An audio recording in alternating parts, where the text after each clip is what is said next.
साल का किला ओवैसी जी का भेज पाएंगी हैदराबाद में? क्या लग रहा है, कितनी कॉन्फिडेंट है? हम 100% कॉन्फिडेंट है। अगर जिन जिन गड़बड़ों के वजह से अगर इधर इधर होता है तो हम कोर्ट तक जाकर फिर से हल निकाल के रहेंगे, लेकिन इसी साल हैदराबाद हमारा होकर रहेगा। मैं तुमको बता रहा हूं, तुम्हारी जमानत जब्त करा के रहेगी हैदराबाद की आवाम, तुम्हारी जमानतें जब्त होंगी।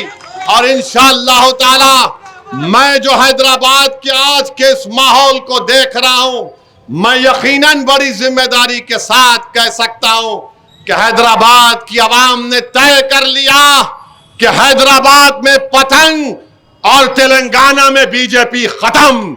ये होने वाला है इंशाअल्लाह ताला। एक एक वोट इंशाअल्लाह ताला हैदराबाद में पतंग को मिलेगा।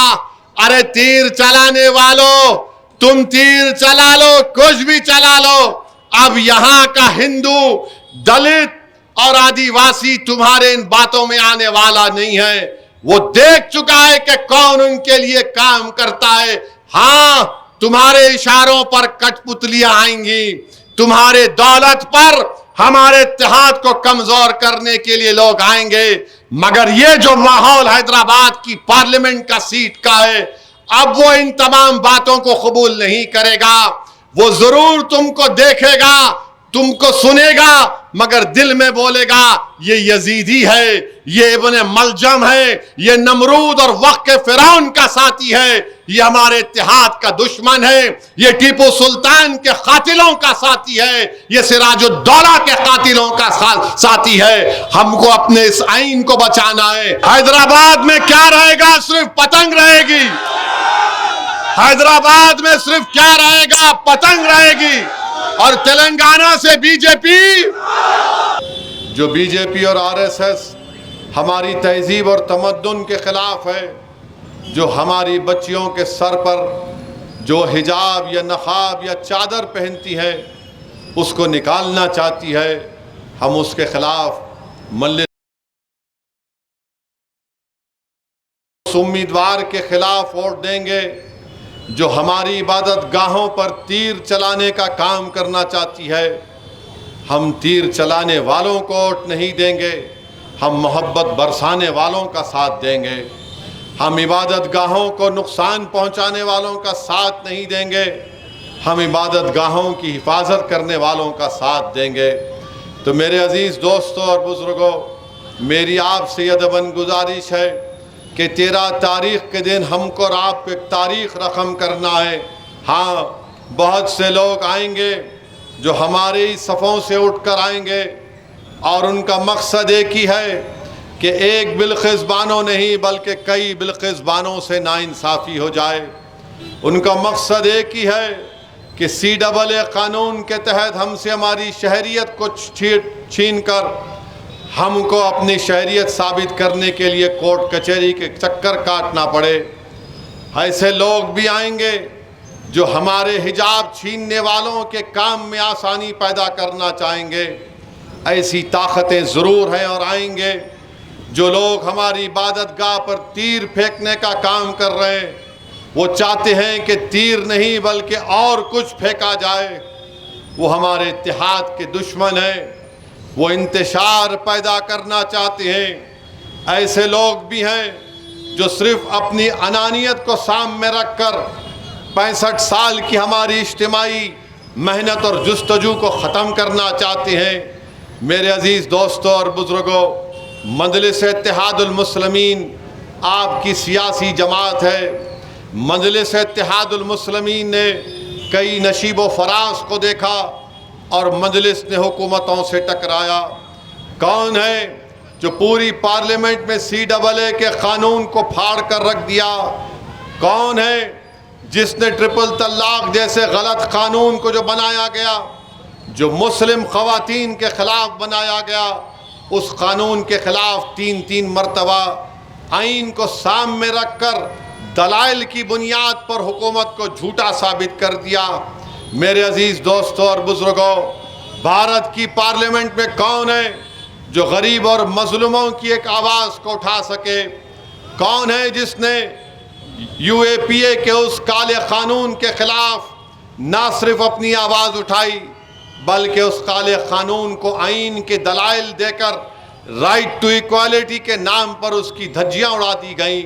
मेरे अजीज दोस्तों और बुजुर्गों, मेरी आपसे ये अपील है कि हम हैदराबाद का इलेक्शन ज़रूर लड़ रहे हैं, मगर याद रखिए हैदराबाद की आपकी पार्लियामेंट की आवाज़ सिर्फ हैदराबाद के राय दहिंदगान की आवाज़ नहीं है, सिर्फ तेलंगाना की आवाम की आवाज़ नहीं है। आप और हमने मेहनतें की, आज हैदराबाद की पार्लियामेंट की आवाज़ हिंदुस्तान के तमाम अक़लियतों की एक बेबाक आवाज़ बन चुकी है। हैदराबाद की इस पार्लियामेंट की सीट सिर्फ आपकी आवाज़ नहीं है, बल्कि दलितों की, मजलूमों की, आदिवासियों की एक आवाज़ बन चुकी है। हैदराबाद की पार्लियामेंट का नुमाइंदा ज़रूर आपका है, मगर इस मुल्क से मोहब्बत करने वालों की एक आवाज़ बन चुकी है, जो बड़ी आरजुओं के साथ ये देखते हैं कि अगर एक हुकूमत ने गलत कानून लेकर आया तो कौन है पार्लियामेंट में जो उठकर उस कानून के खिलाफ आवाज़ उठाएगा। ख़वातीन के तहफ़्फ़ुज़ात का बिल लाया गया, किसने उस तहफ़्फ़ुज़ात के बिल की मुखालिफत की? इस बुनियाद पर की कि 50% इस मुल्क की आबादी अदर बैकवर्ड क्लासेस की है और 14% के करीब मुस्लिम अक़लियत की है। मजलिस ने मुतालबा किया कि बैकवर्ड क्लास की ख़वातीन और मुस्लिम ख़वातीन को पार्लियामेंट और असम्बली में रिजर्वेशन मिलना चाहिए। हम इस बात को कबूल करने के लिए तैयार नहीं हैं कि सिर्फ आला ज़ात के लोगों को रिजर्वेशन मिले और जो आबादी का 50% हिस्सा है और 14% हिस्सा है उनकी ख़वातीन असम्बली और पार्लियामेंट में नुमाइंदगी से महरूम हो जाए। आप उठाकर देखिए पार्लियामेंट का रिकॉर्ड, आखिर वक्त तक मजलिस ने अपनी तरमीमात पेश की। एक वक्त ऐसा आया कि मौजूदा लोकसभा के स्पीकर ने मुझसे पूछा, ओवैसी तुम तरमीमात को पेश करोगे? तो मैंने कहा हाँ, मैं तरमीमात को पेश करूँगा। तो स्पीकर साहब ने कहा कि ओवैसी तुम्हारे पास तादाद नहीं है। तो मैंने कहा सर, मैं तादाद को देखकर तरमीमात को मूव नहीं कर रहा हूँ, मैं सच्चाई को सामने रखकर अपनी तरमीमात को पेश कर रहा हूँ। हम दो ज़रूर है, मैं और इम्तियाज़, मगर हमारे साथ ज़मीन व आसमान का खालिक अल्लाह है जो हमको पैदा किया और हमारी जानें भी लेगा। मेरे अजीज़ दोस्तों और बुजुर्गों, ये आप देखते हैं कि पार्लियामेंट के अंदर का रिकॉर्ड, इसीलिए आज मजलिस के इस नुमाइंदे से हर एक को नफ़रत है, इसीलिए हमको गाली दी जाती है, धमकियां दी जाती हैं, तो कभी गाड़ी पर गोलियां चलाई जाती हैं, तो कभी ये कह दिया जाता है कि जिस तरह मुख्तार अंसारी को जहर दिया गया, असदुद्दीन ओवैसी तुझे भी मार दिया जाएगा। मैं इन जालिमों से पहले भी कह चुका हूँ, आज भी कह रहा हूँ, मुझे मौत का डर नहीं है। मरना तो सबको है एक दिन, कोई इस दुनिया में आया है हमेशा रहने के लिए नहीं आया है, हम सबको जाना है। अरे कौन ये देखेगा कि कैसा तुम गए, लोग ये देखेंगे कि इसने ज़िंदगी कैसी गुजारी। हमारे सामने कौन किस किस की मिसालें हैं, हमारे सामने उन सहाबा कराम की शहादत है, हमारे सामने बदर और हुनैन के वाक़यात हैं, हमारे सामने फातेह खैबर की कुर्बानी है, हमारे सामने करबला के शहीदाओं की वाक़यात हैं। मेरे अजीज़ दोस्तों और बुज़ुर्गों, जब हमारे सामने ऐसे बड़े बड़े वाक़यात जो हमको पुकार पुकार कर कह रहे हैं कि करबला के रेगज़ारों से भी आवाज़ आ रही है और उस कूफा की मस्जिद से भी आवाज़ आ रही है कि खबरदार असदुद्दीन ओवैसी, मौत से नहीं डरना, बातिल से पंजा आजमाई करते रहना।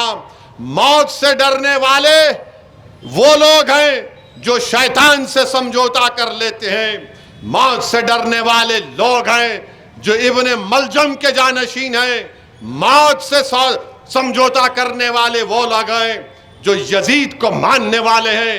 हम हुसैनियत का परचम हमेशा उठाते रहे और हमेशा उठाते रहेंगे।